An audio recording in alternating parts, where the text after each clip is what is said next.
Bom, pessoal, vamos lá agora falar um pouco de Mateus, né? Será que Mateus plagiou Daniel? Então esse vídeo aqui vai ser um vídeo interessante, vai ser quase como aqueles da análise crítica, mas vai ser de um outro ponto, sobre o sepultamento de Jesus. E se por acaso a fonte que Mateus usou pode ter sido Daniel, se ele pode ter se inspirado no livro de Daniel.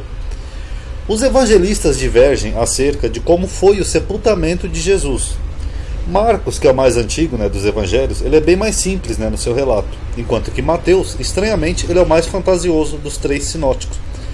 Ou seja, aquela teoria da fonte Q, que a gente sempre fala aqui no canal, é que Marcos é o mais antigo e Mateus e Lucas podem ter usado Marcos como base, e uma outra fonte, uma hipotética fonte Q ou outros relatos.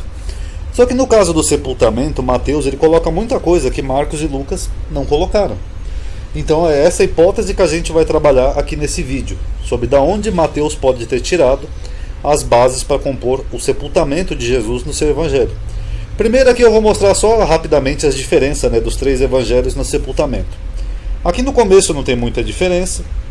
Colocaram Jesus no sepulcro, Mateus e Lucas concordam.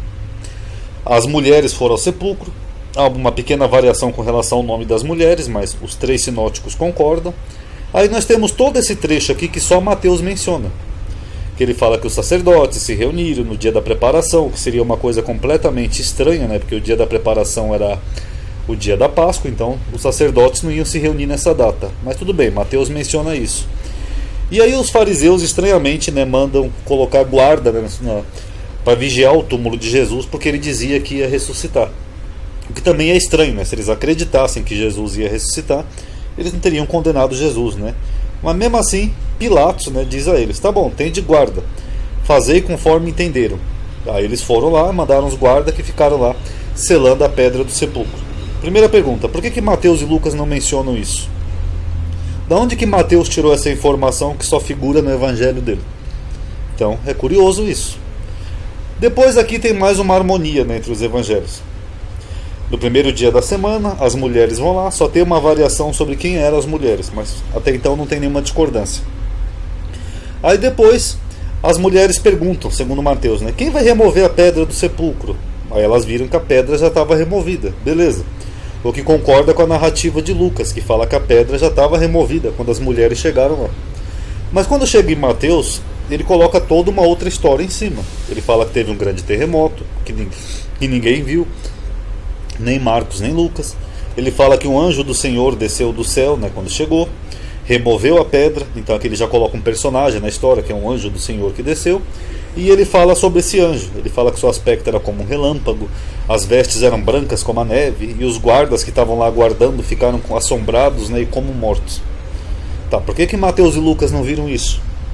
Da onde que Mateus tirou essas informações se Mateus usa provavelmente o relato de Marcos como base? É estranho. E aí depois, continuando, as mulheres chegando lá segundo Mateus, elas viram um jovem lá sentado. O que Mateus falou que era um anjo que estava lá sentado. Lucas dá uma variação aqui, eles falam que eram dois homens. Por que Lucas duplicou aqui? Também não sabemos ainda. Aí continuando, tem pouca variação aqui na continuação do relato. No Evangelho de Mateus, eles mandam elas dizerem aos discípulos e a Pedro. É estranho porque ele destaca Pedro aqui, Parece aquelas cartas paulinas, que Pedro tem como se ele não fosse parte dos discípulos. E as mulheres, segundo Mateus, estavam com temor e assombro, elas ficaram assustadas com aquele jovem. Já segundo Mateus, não, ele só fala que ela mandou dizer aos discípulos, esse anjo, e que elas estavam com temor e grande alegria ao mesmo tempo. Então ele já muda um pouco o relato, elas estavam alegres.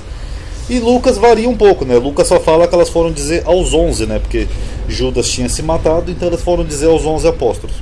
Então o que nós vimos aqui? Nós vimos que Mateus coloca uma suposta conspiração dos judeus, que Marcos e Lucas não viram. Ele coloca um anjo, coloca um terremoto, e esses elementos que Marcos e Lucas não viram. Lembrando que Mateus, com certeza, pode ter usado Marcos como base. Então, como vemos, a narrativa de Mateus ela é mais fantasiosa, com terremotos, anjo reluzente, é o único que menciona lá a guarda dos judeus, etc. Mas essa narrativa de Mateus ela se assemelha muito à narrativa de Daniel. Lembrando que eu já mostrei aqui nesse canal que Daniel também é só uma lenda, foi escrito depois, ali as histórias ali a maioria não são reais, é só para transmitir uma mensagem. E mesmo assim é possível que o autor tenha inserido elementos dessa lenda de Daniel para fazer uma tipologia de Jesus. para poder dizer que eram histórias parecidas. Então, se Mateus tinha conhecimento de Daniel, e ele coloca esses elementos aqui, ó, que não tem nos outros, se ele tirou de Daniel, será que ele tinha em mente uma história real? É uma pergunta interessante, porque Daniel, as histórias ali são meramente histórias, né, e não histórias. Mas mesmo assim, muitos desses elementos aqui, ó, que a gente só vê em Mateus, a gente vê na lenda de Daniel. Vamos ver aqui, por exemplo. Primeiro, a inocência de Pilatos, né, que ele lava as mãos e fala: estou inocente do sangue desse justo. Isso é tirado daquele capítulo deuterocanônico de Daniel, né, que é o capítulo 13, que não tem na Bíblia protestante, onde no julgamento de Susane, o rei fala: sou inocente da morte dessa mulher. O que, aliás, essa frase aqui de Pilatos não condiz com o Pilatos histórico, né, que era um homem cruel, sanguinário, e não como é narrado nos evangelhos. Já aqui no capítulo 6 de Daniel, é falado, inclusive aqui eu inverti a ordem, perdão, Mateus, fala que colocaram Jesus no sepulcro, numa cova, colocaram lá numa cova e com uma rocha. Lembra muito Daniel na cova dos leões, né, que o rei mandou lançar Daniel numa cova. Aí depois ele diz, né, segundo Mateus, naquela conspiração lá dos judeus, né, que Pilatos mandou eles pegarem guardas para selar a pedra. Foram os guardas que foram lá e selaram a mando de Pilatos, ou com autorização de Pilatos. É parecido com a história de Daniel, né, que quando Daniel é colocado lá na cova dos leões, também eles mandam guardas, né, pegarem uma pedra e colocar sobre a boca da cova, para selar a cova. Coisa que também é omitido por Marcos e Lucas. Então aqui você vê que foi Nabucodonosor que mandou selar a cova dos leões, assim como Pilatos que mandou selar a cova de Jesus. Aí depois Mateus fala aqui do anjo, né, que tinha um aspecto como relâmpago e as vestes brancas como a neve. Essas descrições são bem parecidas, né, com a descrição dos anjos lá de Daniel. Que nem aqui no capítulo 10, Daniel se levanta e olha um homem vestido de linho, e o seu corpo era como berílio, e o seu rosto parecia um relâmpago. Ok, dando a entender que era um ser celestial. Que nem aqui em Mateus, ó, e o seu rosto era como um relâmpago. E aqui em Daniel 7, quando ele fala do ancião de dias, ele fala que a sua veste era branca como a neve. Parecida aqui com a descrição de Mateus, ó, que a veste daquele anjo era branca como a neve. Então será que Mateus estava usando essa lenda de Daniel como base? Porque segundo Marcos foi um jovem, segundo Lucas foi 2 jovens. Já na descrição de Mateus é bem parecida com a descrição dos anjos lá de Daniel. Aí depois Mateus fala que os guardas ficaram assombrados com o terremoto, que o anjo removeu a pedra, né? Eles caíram como mortos, né? Eles ficaram tão assustados que eles caíram como mortos. Não dá a entender que eles morreram, mas ficaram como se fossem mortos. É parecido com a descrição de Daniel, que quando o rei manda colocar os amigos de Daniel lá na fornalha ardente, a chama da fornalha matou aqueles guardas, os homens, ou seja, os guardas morreram. Então Mateus, de forma parecida, ele fala que os guardas ficaram como que mortos, ou seja, parecido com Daniel. E aí por fim ele fala aqui, né, terminando, que quando Jesus reaparece depois aos discípulos, ele fala: foi-me dado todo o poder no céu e na terra. Parecido com Daniel, que fala lá do ancião de dias, e depois ele fala: foi-lhe dado todo o domínio, todo o poder, e a honra e o reino, para que todos os povos, nações e línguas o servissem.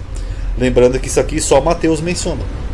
Então fica essa pergunta: será que Mateus, além de usar Marcos como base, ele também se inspirou em Daniel para fazer uma tipologia? Lembrando que Mateus é o evangelho que mais faz tipologia, né, com Moisés, com outros personagens do Velho Testamento, etc. Será que ele tinha essa intenção? Será que foi a lenda de Daniel a inspiração de Mateus?